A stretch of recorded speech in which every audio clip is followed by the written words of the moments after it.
In London's backyard, something exceptional is happening.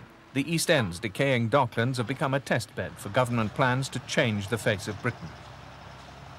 A powerful new corporation has been set up with millions of pounds of taxpayers' money to encourage businessmen.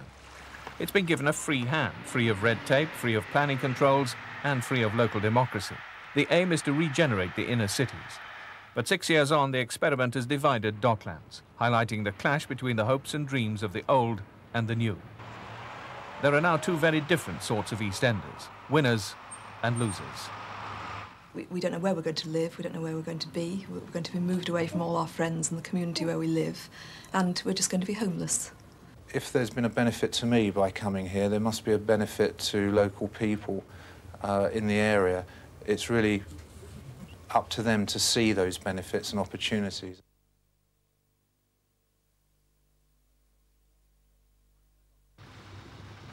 Once the docks closed, something had to be done.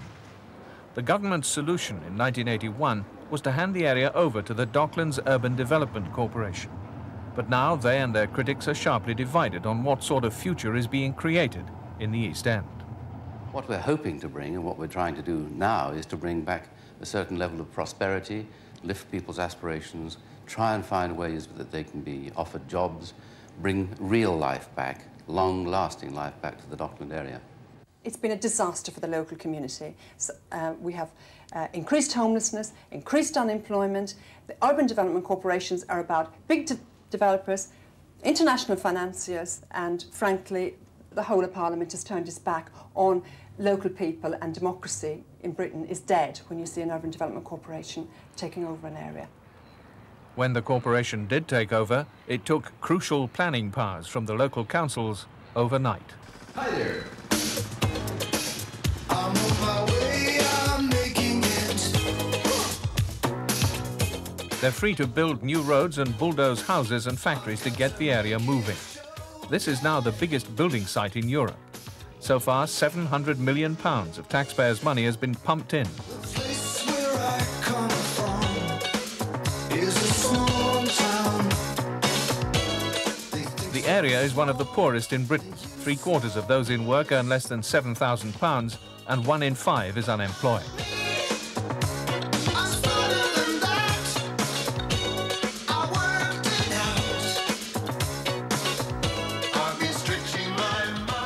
Private money has been attracted, and some of the achievements have been spectacular.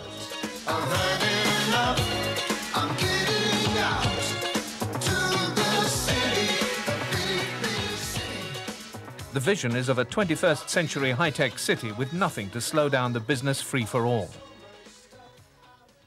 Michael Lipman is a winner. He's had a variety of business interests in the past, but he's now been attracted into the area to set up a marketing consultancy, employing 3 people. I see Docklands becoming the cosmopolitan Manhattan of London. Certainly, I think there's winners and losers in any situation in life, and in Docklands, the people that I work with and the people that I've met generally find Docklands a successful area to be living or working in. Another small businessman doesn't share that enthusiasm for the brave new world. This cafe also supports 3 people, and it's been home for Laurie Farina for 40 years. He's just received a compulsory purchase order from the corporation. They want him out. You can't describe it, how I feel. I mean, I should fight them right to the end. But, I mean, how would you feel if they done that to you? And how would the Dockland people feel if they done it to them? It's all right for them living in these very high places, out the way, getting a line and getting a bit of paper, drawing a line down here, and we've got to pass through there. It's not touching them, is it? It's touching us. And this is what I'm getting. I'm too old to start another business anywhere else. So what am I going to do? I can't go back onto the council. The government doesn't help. The money they're going to pay is going to be peanuts. But if they paid really good money, what the place are really worth round here, enough to give me a place somewhere else, well, then it's a different kettle of fish. But they won't do it. They won't give me a place on the island, will they? In a Dockland, they won't give me a place there. Because they know full well they can get me out for cheap, and then that's it.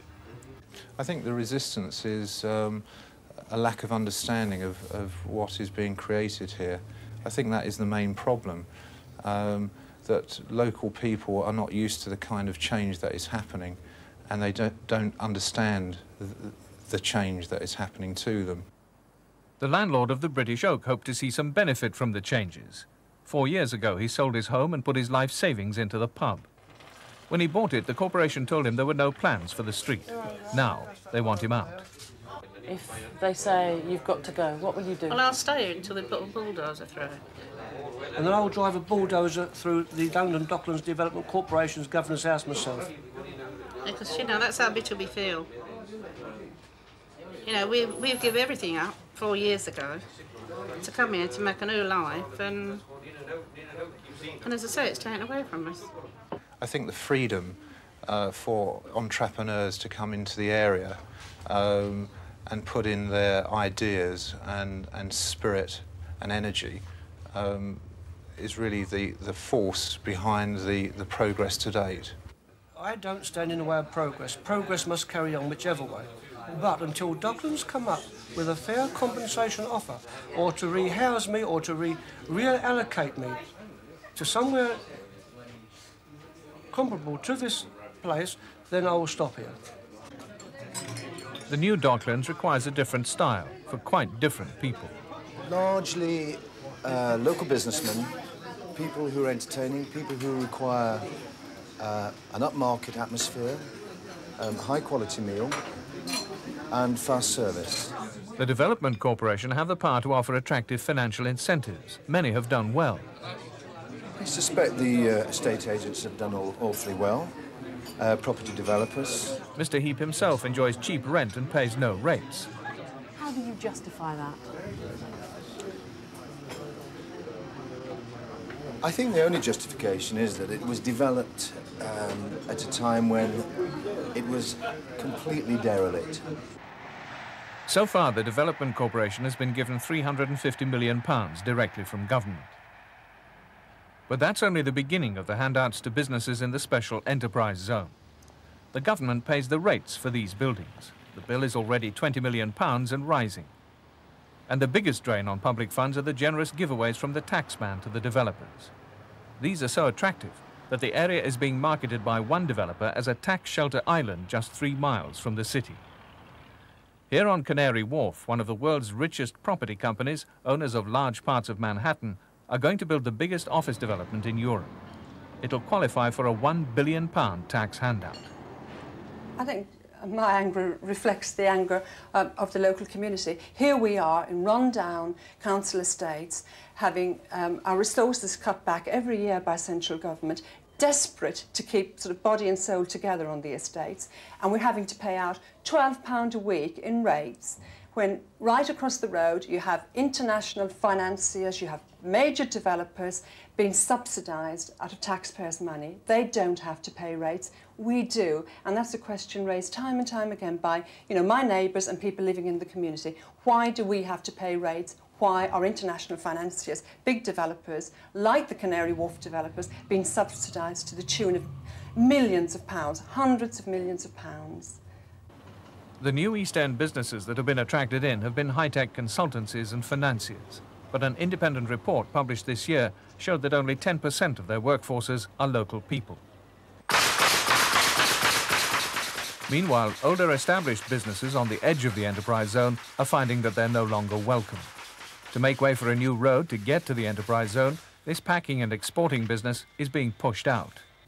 We will have to make people redundant, and exact number is not known at the moment, but certainly be a large percentage of our workforce. But I insist that with the LDDC that I'm going to fight them.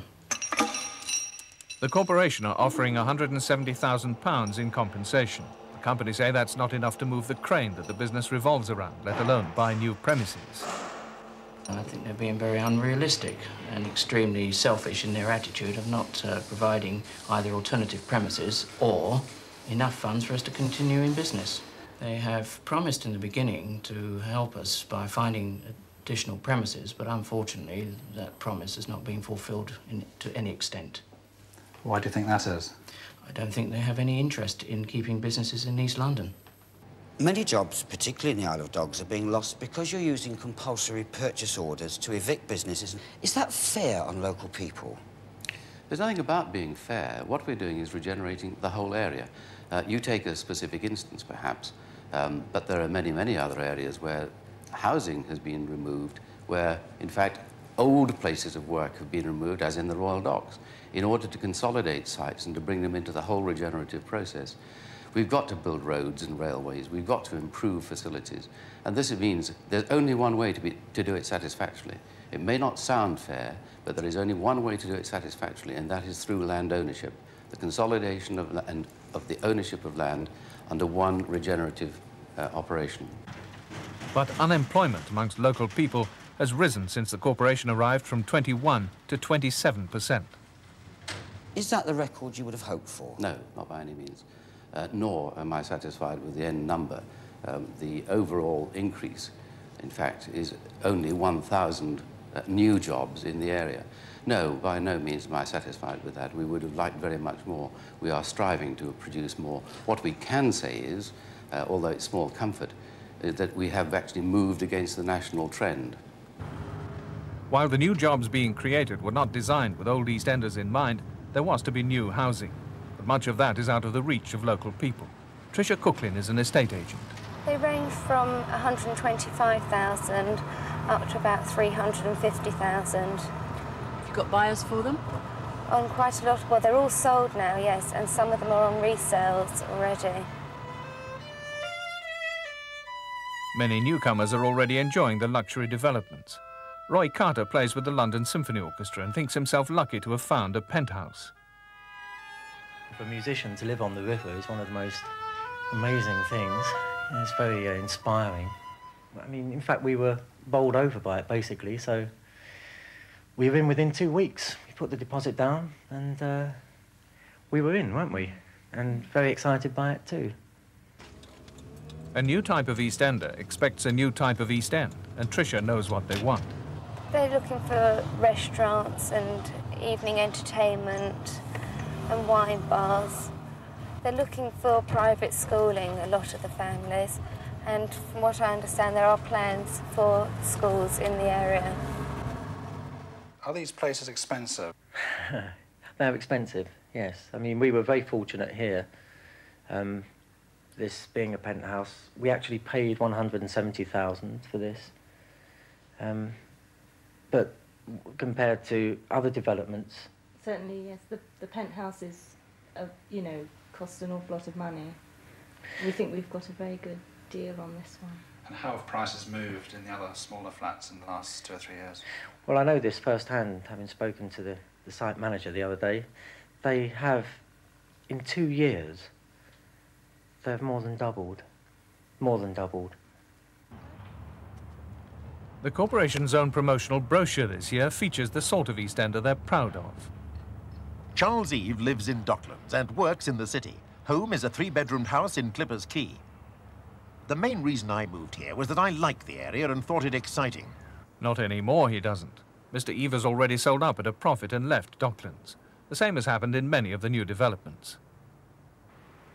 Docklands needs new homes desperately, and the corporation promised to build more than 20,000. Some would be available at what's called affordable prices. But again, there have been winners and losers. Cheek to cheek with the council flats on the Bermuda estate is the London Yard development. The Docklands Corporation spent £2 million on reclaiming the site, but sold it on to developers for less than £1 million. They built luxury homes. At £40,000 for a 1-bedroom flat, the property seemed expensive to local people. But for new Eastenders like Geoffrey Wilkinson and his wife, they were cheap. It was the right price. And also we could complete very quickly, so I just paid the deposit. I didn't even see it. It was a hole in the ground, and went back to the Middle East. It was a good investment. We were told it would go up in price, and it didn't really matter to us about living in the area. Are you going to stay? No, we're moving. We've, in fact, we've had an offer on this place, and we've made an offer on a very nice flat in Fulham. And now that now that Jeff has actually got another job back in the city, and we're thinking of staying in the UK for a couple more years. I work in the West End, so it really is just too far for me to travel.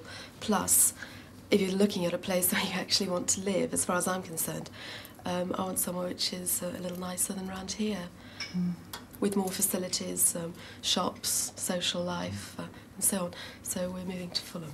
Has it been a good investment?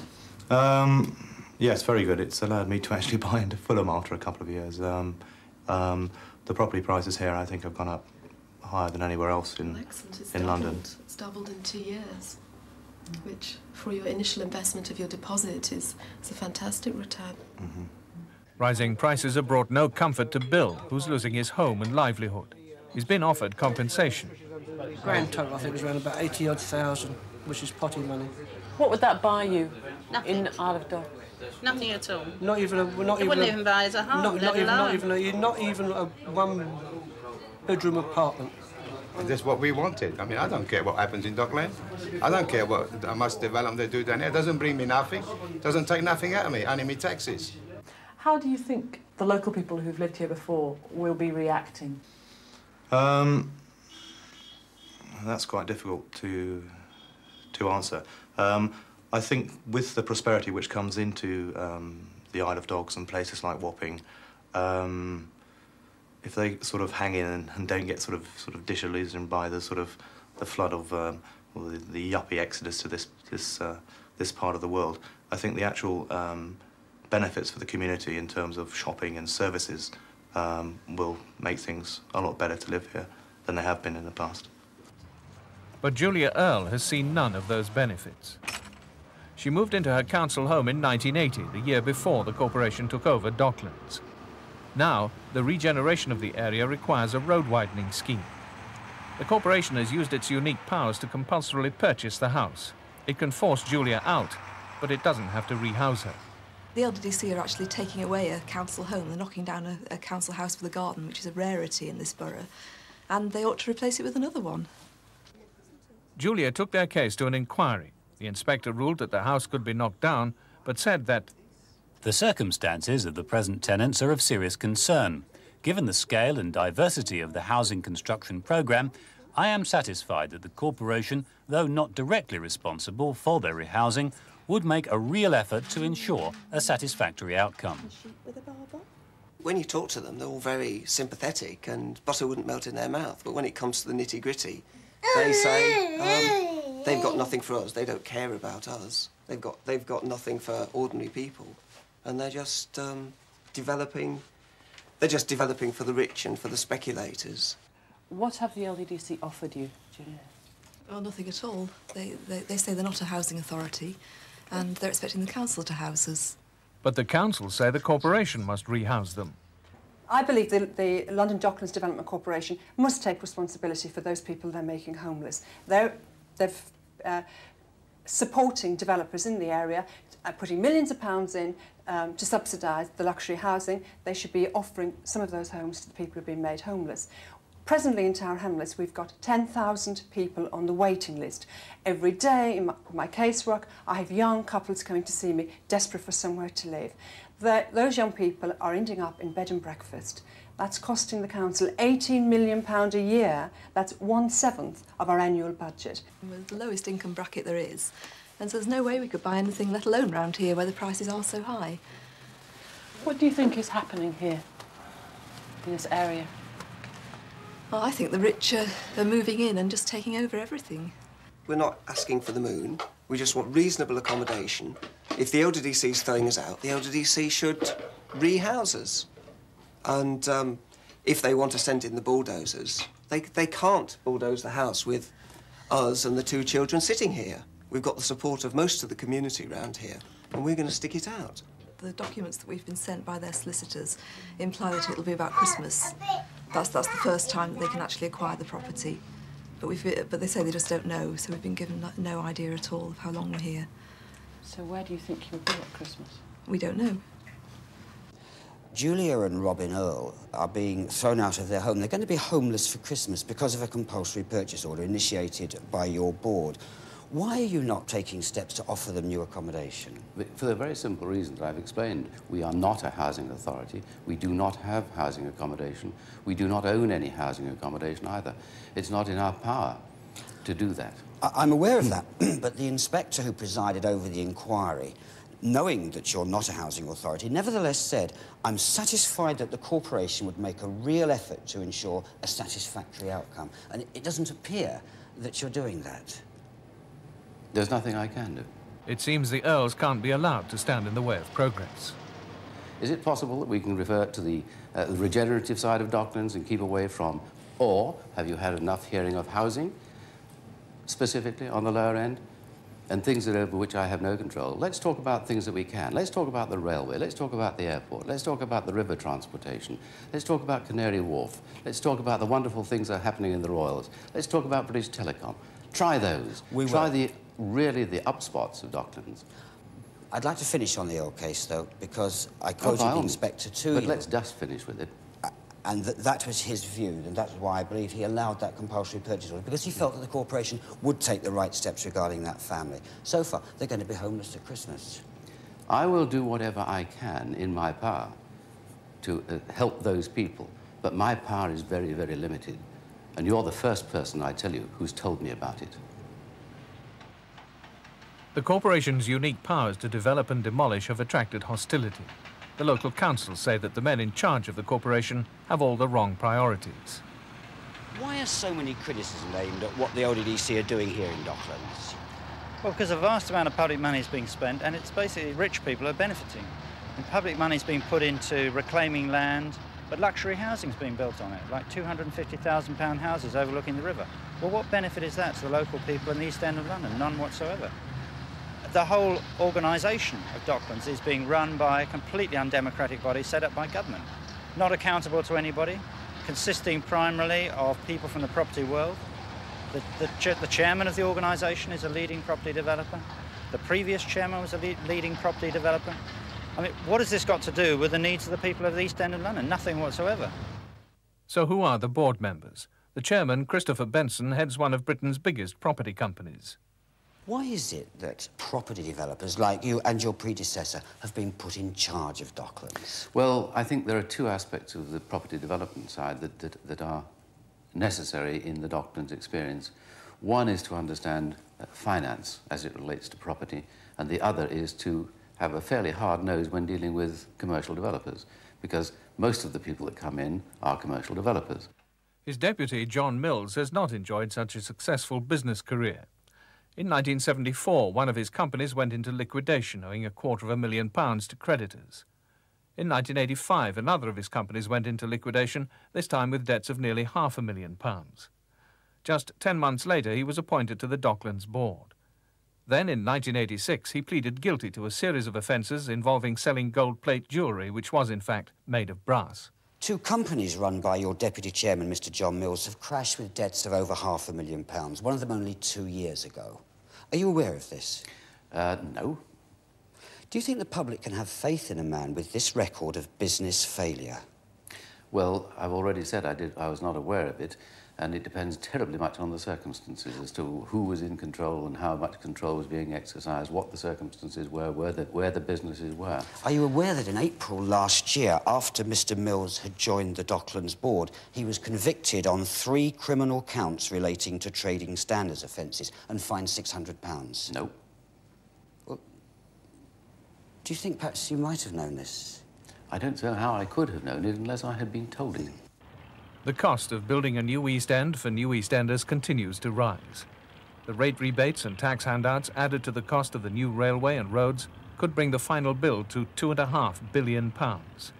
This year, the government has set up 5 more corporations with similar promises of regeneration in other inner cities. In 1981, when the docks closed, the people in this area had hopes and dreams that things were going to change, and this was to become a nice area for the people who lived here. There would be homes and jobs and a future. Today, because of the lack of the democratic process in Docklands, those hopes and dreams have been shattered. Mr. Farina, what will you do if they don't compensate you adequately and they say you've got to go? I don't know. I don't really know. It's a question that I don't really know. You know, I've been thinking about it myself, and I've been banging my head against the wall. I don't really know. It's just like being being sort of ignored and disrespected, and people are just acting as if we're not here. Since we drew the Earl's plight to Mr. Benson's attention, the corporation have looked into the case, and the family will not now be evicted before Christmas. It will be February the 8th instead.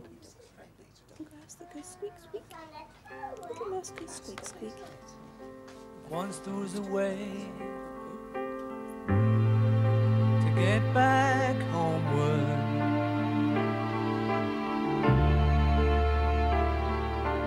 Once there was a way